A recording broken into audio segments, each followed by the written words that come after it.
Lundi 12 décembre 2022, bonsoir à toutes et à tous, heureuse de vous retrouver, les titres du journal.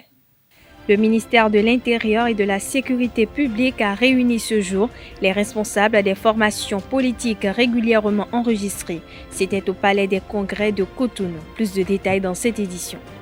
Le comité d'organisation du We Love Eya Festival a reçu des milliers de Béninois venus de plusieurs horizons pour le concert qui s'est déroulé les 10 et 11 décembre dernier.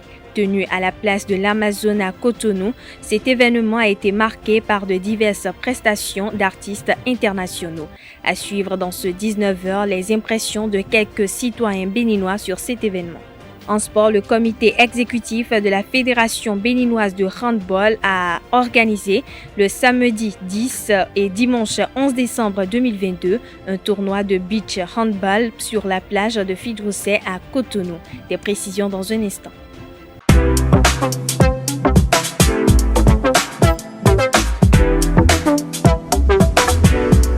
Moi, je suis à ESAE et toi? Moi, je suis en administration des finances à ESAE.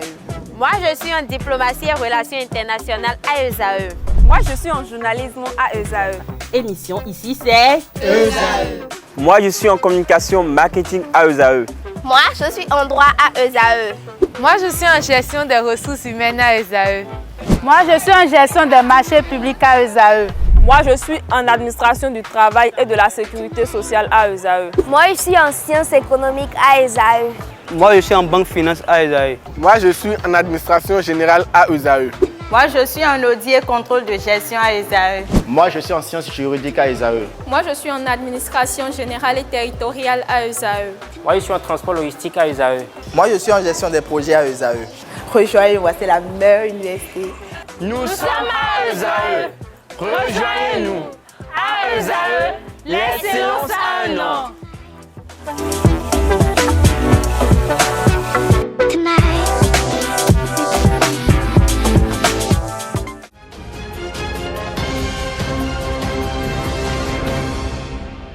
À nouveau bonsoir, le ministère de l'Intérieur et de la Sécurité publique a réuni ce lundi 12 décembre 2022 les responsables des formations politiques régulièrement enregistrées. C'était au Palais des Congrès de Cotonou. L'objectif de cette rencontre est de sensibiliser les partis politiques dans la coproduction de la sécurité en période électorale. Au cours de cet atelier, les responsables de partis politiques ont été outillés sur la notion de coproduction de la sécurité et les comportements préventifs à adopter en vue de permettre de mieux assurer la sécurité des candidats, des leaders politiques, mais également des militants pendant tout le processus électoral. Triste nouvelle au sein du parti politique Bloc républicain, Moukaram Osseni, candidat dans la 19e circonscription électorale, est passé de vie à trépas le samedi 10 décembre 2022. Ancien maire de la ville de Porto Novo et ancien membre du PRD, Moukaram Osseni a été inhumé le samedi dernier. Je vous propose un bref aperçu de cet homme politique, élément signé Nansérine Fatoumbi.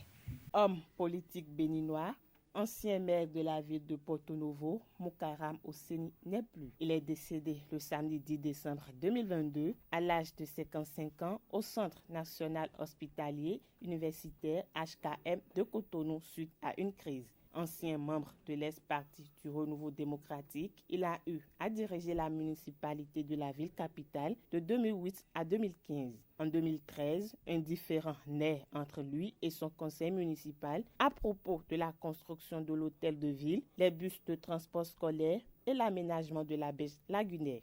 En 2015, après sa défaite aux élections communales et municipales pour un second mandat, il fut nommé directeur de cabinet du ministère de la décentralisation et de la gouvernance locale. Après son départ de la formation politique de l'ex-président de l'Assemblée nationale Adrien Ongbedi, Osseni Moukaram a rejoint le parti Bloc républicain. Candidat aux élections législatives de janvier 2023 dans la 19e circonscription électorale, Osseni Moukaram est marié et père de 4 enfants. Il a été inhumé le même jour selon les rites musulmans. Je l'annonçais au sommaire de cette édition, les 10 et 11 décembre 2022, le comité d'organisation du We Love Eya Festival a reçu des Béninois venus de plusieurs horizons lors du concert We Love Eya tenu à la place de l'Amazone à Cotonou. Au cours de ce week-end, plusieurs artistes musicaux ont été invités et plusieurs autres personnalités présentes telles que le président de la République, Patrice Talon. Dans l'élément à suivre, nous vous proposons de suivre le commentaire de quelques citoyens béninois qui apprécient cette situation. Suivons-les au micro de Quentin Amoussou et Francis Farami. We Love Eya Festival, c'est un festival de grande envergure organisé par l'entreprise Eya, si je peux m'exprimer en ces termes, l'entreprise Eya qui fait beaucoup d'œuvres sociales pour la jeunesse et surtout pour la culture béninoise. Très bien, très réussi. C'est la première fois qu'on voit ce genre d'événement au Bénin. Et il y a une panoplie d'artistes qui a fait vraiment bouger Cotonou. Plus que réussi même. Parce que c'est la première fois qu'on a eu ce genre d'événement au Bénin. On a eu tellement d'artistes, des artistes nigériens, des artistes qui sont venus même de la France, NASA, Whisky. J'en passe. Ils étaient vraiment heureux. Un grand concert, un très bon concert. Un concert qui a réuni vraiment la crème de la musique mondiale. Voilà, on a essayé de ramener tout le monde, de la France, du Nigeria, de la Côte d'Ivoire et la crème du Bénin aussi. Voilà, c'est un très bon concert, un très bon projet. Le concert We Love Eya, c'est une réussite parfaite. Chapeau au fils du président, Lionel Talon. Une réussite parfaite. C'est une réussite parce que tout d'abord, le peuple béninois s'est mobilisé pour la réussite du concert. Il y a d'énormes prestations de très bons artistes. Et le public s'est enjaillé. Donc tranquille, on voit les vidéos circuler sur les réseaux. Voilà. Très réussi. C'est vrai qu'au début, les gens pouvaient être sceptiques parce que quand tu annonces un concert à 3 semaines du début et que tu mets des tickets à 15 000 et quand c'est le pays dans lequel on est, c'est vrai que les gens ont eu vraiment peur.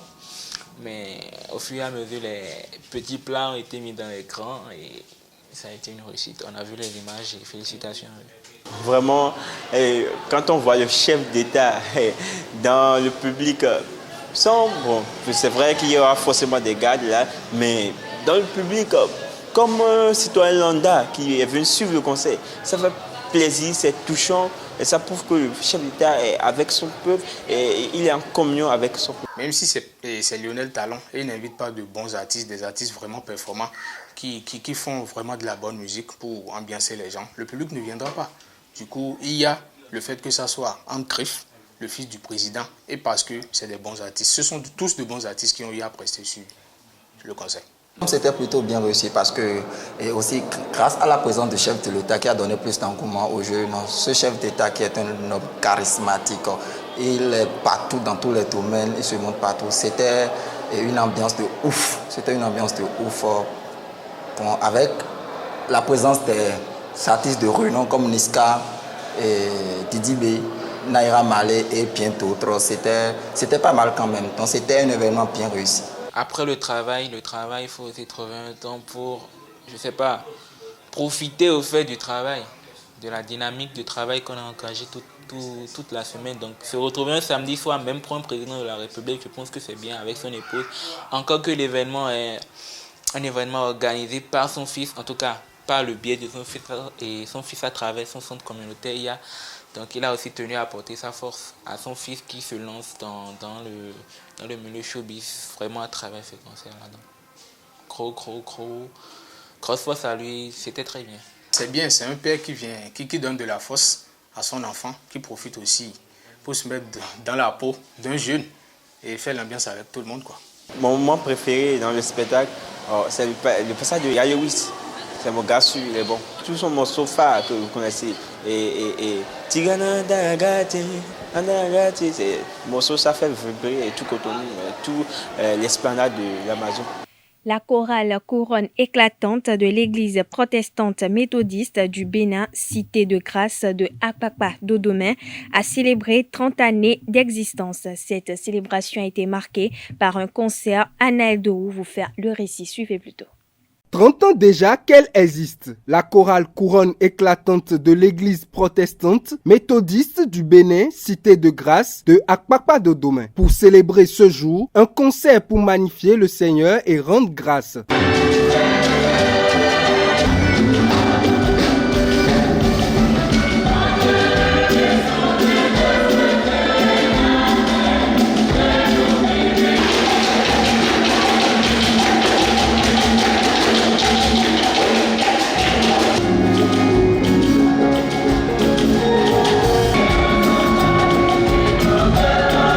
Arrivée à cette étape, la route n'a pas été facile pour la chorale Couronne éclatante. Elle a traversé vents et marées, mais elle tient toujours. La chorale Couronne éclatante qui est en train de célébrer ses 30 ans, c'est l'une des chorales de notre communauté qui fait justement la fierté de tous les fidèles.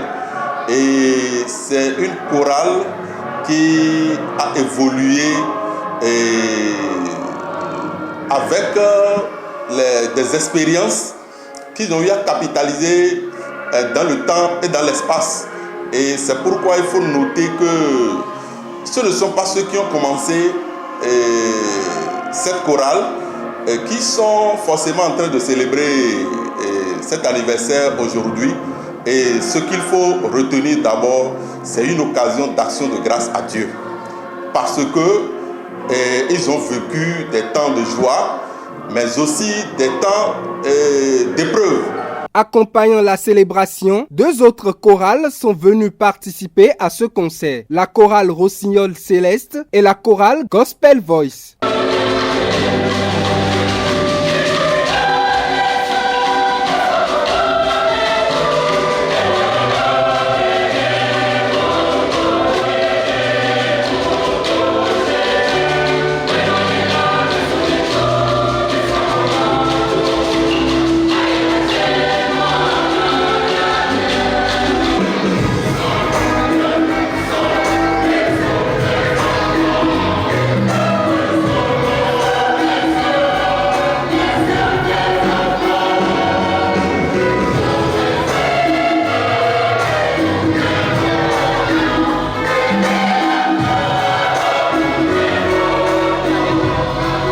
La chorale Couronne éclatante a clôturé le concert avec un passage très applaudi.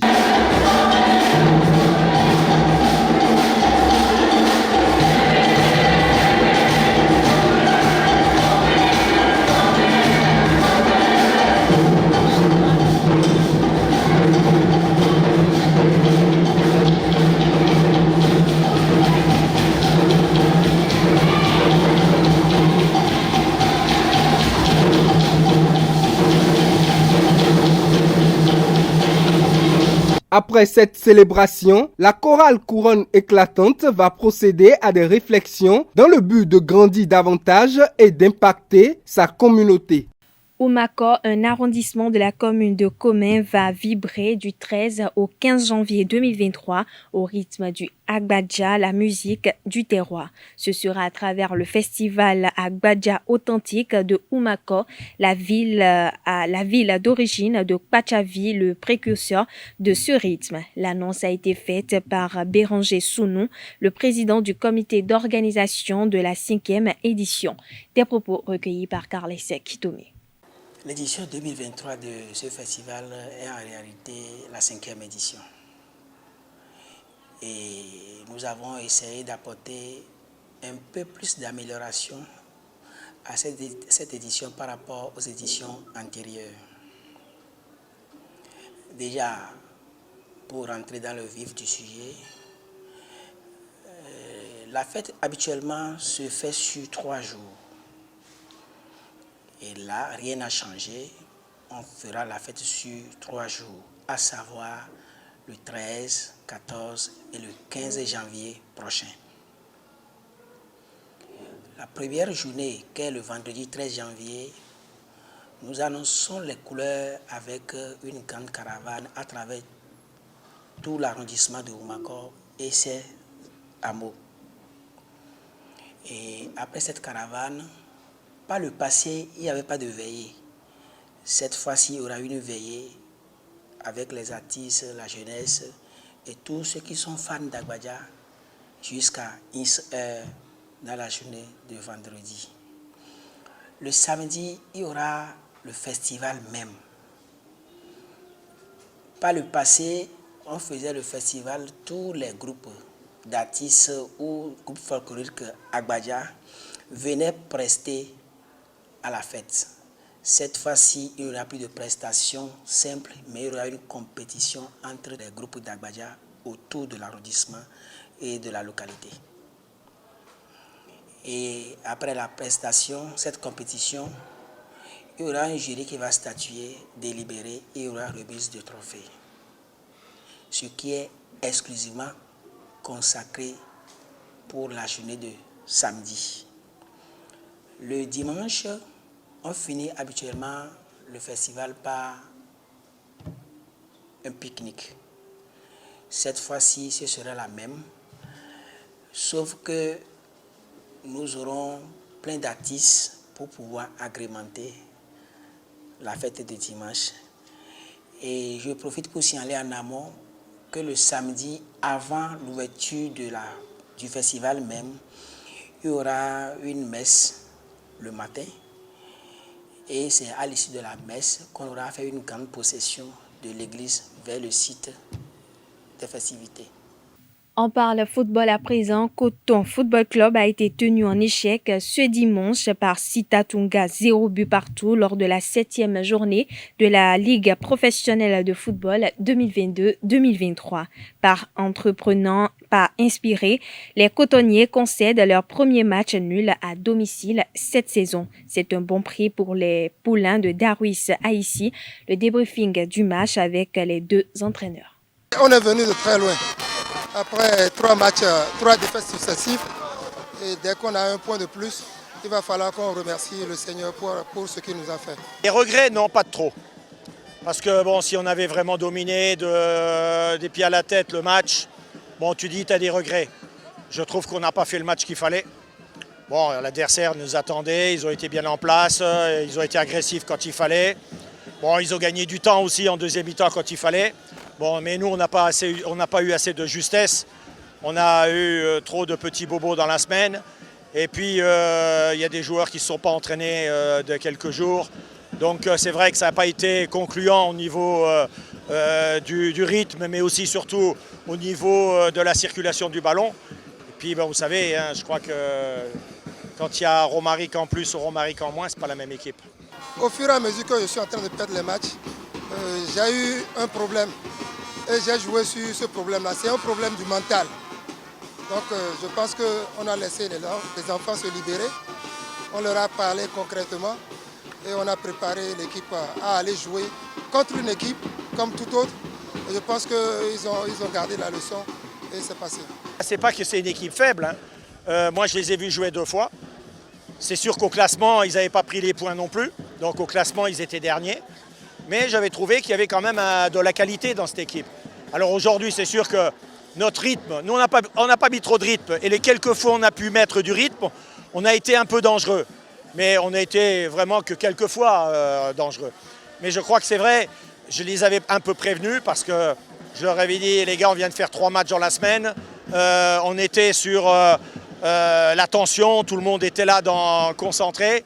Et là, avec cette semaine de repos, où il n'y a qu'un match dans la semaine, eh ben on a senti les gars qui étaient moins dans la participation du jeu, on était moins bien. Et donc quand nous on est un petit peu moins bien et que l'adversaire, lui, déjà de jouer contre nous, ils sont à 100%, et même des fois à 120. Si nous on n'est pas à notre niveau, on aura autant de difficultés dans les prochaines rencontres. La 7e journée de la phase aller de la Ligue professionnelle de football a connu son épilogue le week-end écoulé. Au stade René Pleven de Cotonou, Ofmas Sad et Aspak FC se sont séparés sur le score de 0 but partout. Le compte-rendu de la rencontre avec Colombe Ousso.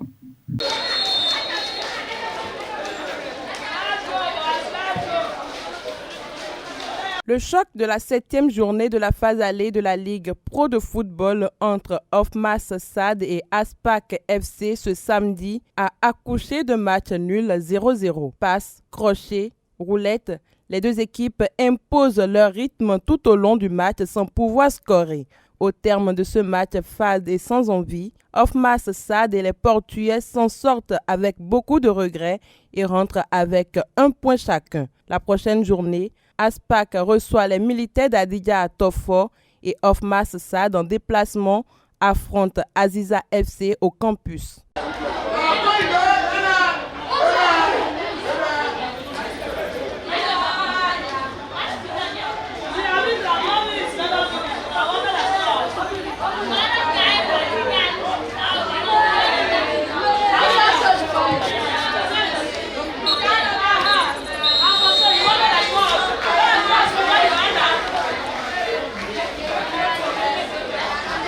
Toujours dans le même registre, pour la 7e journée de la Ligue Pro, Ayema FC a reçu Asvo au stade Omnisport de Pobé hier dimanche 11 décembre 2022. Une rencontre amplement disputée par les deux formations qui s'est soldée sur un score de 0 but partout. Reportage Anedo. 7e journée stérile pour les deux formations de l'Ouémé. Ayema Football Club Anvers et Asvo se sont tenus jusqu'au coup de sifflet final. L'entame de la rencontre n'a pas été des plus tranquilles. Très tôt, les deux équipes ont tenté de faire la différence.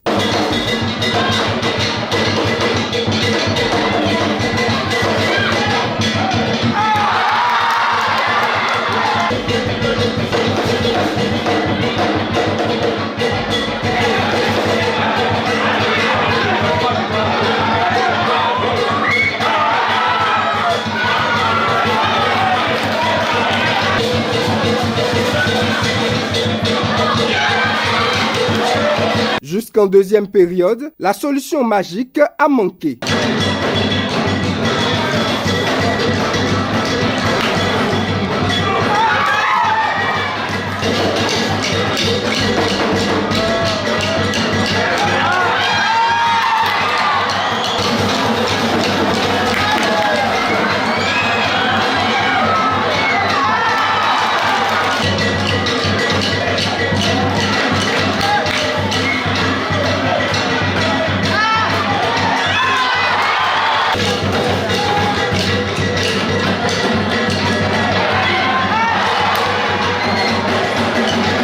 Le match s'achève sur le score de 0 but partout. Un résultat décevant pour Tiami Ouyesoufou. C'est une défaite pour moi parce que nous l'ont tenu en échec puisque nous sommes à domicile et on est devant eux. Il fallait qu'on gagne ce match. Vraiment, ils ont résisté. Et je veux dire qu'on n'a pas été simplement efficace parce qu'on a eu pas mal d'occasions, surtout en première mi-temps. On a eu des occasions, voilà, auto, tout ça. Là. Donc, voilà, on va toujours continuer par travailler avec les attaquants. Ouais. Je voudrais féliciter mes joueurs qui se sont bien battus. On a bien défendu face à une belle équipe de Ayema. Et je pense que l'objectif c'était de venir prendre 3 points. Malheureusement, on a concédé le nul. C'est mieux que rien. Ayema FC et Asvo se partagent les points et restent en tête dans la zone D. Le comité exécutif de la Fédération béninoise de handball, sous le leadership du président Sidiko Karimou, a organisé du samedi 10 au dimanche 11 décembre 2022 un tournoi de beach handball sur la plage de Fidrosset à Cotonou. Il s'agit d'un sport collectif dérivé du handball, mais qui se pratique sur du sable. Dans l'élément à suivre, Aimé Sebio, responsable du développement du beach handball au Bénin, nous donne plus de détails des propos recueillis par Colombe Oussou. Beach handball, c'est un sport qui se joue dans le sable, précisément à la plage. Une équipe est composée de 10 joueurs et parmi les 10 joueurs, il y a 2 gardiens de but. On parle de gardien de but et de gardien de but spécial. Le gardien de but spécial, c'est le joueur qui peut aller marquer, d'accord? Et le terme qu'on utilise très souvent, on parle de joker. Le gardien de but spécial est encore appelé joker. C'est un sport où il y a 2 types de points. Les 2 points et les 1 point. Quand est-ce qu'on parle de 2 points? On parle de 2 points quand le gardien de but balance la balle de son camp directement là-bas. On parle de goal to goal, ça fait 2 points. On parle de 2 points quand on fait 360, qu'on appelle encore pirouette. On parle de 2 points quand on fait ce qu'on appelle le coup fou. Le deuxième gardien de but qu'on appelle gardien de but spécial, qui est le joker, quand il marque aussi, on parle de 2 points. Maintenant, tous les autres joueurs, quand ils marquent, on parle d'1 point. Vous pouvez décider, compte tenu de votre tactique, d'avoir 3 jokers, c'est-à-dire un gardien de but plus 2 autres gardiens de but, d'accord, spéciaux.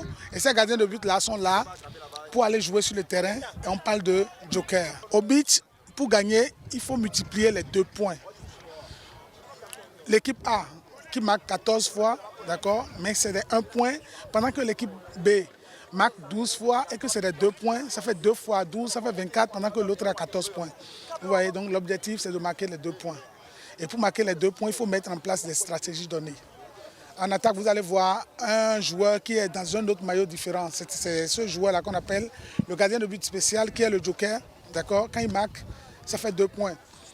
Le joker peut être en attaque et ne pas marquer, mais pourtant vous allez marquer les 2 points. Puisqu'il s'agit de faire les coups fonds, puisqu'il s'agit de faire les pirouettes, les 360, il y a beaucoup de choses, vous voyez.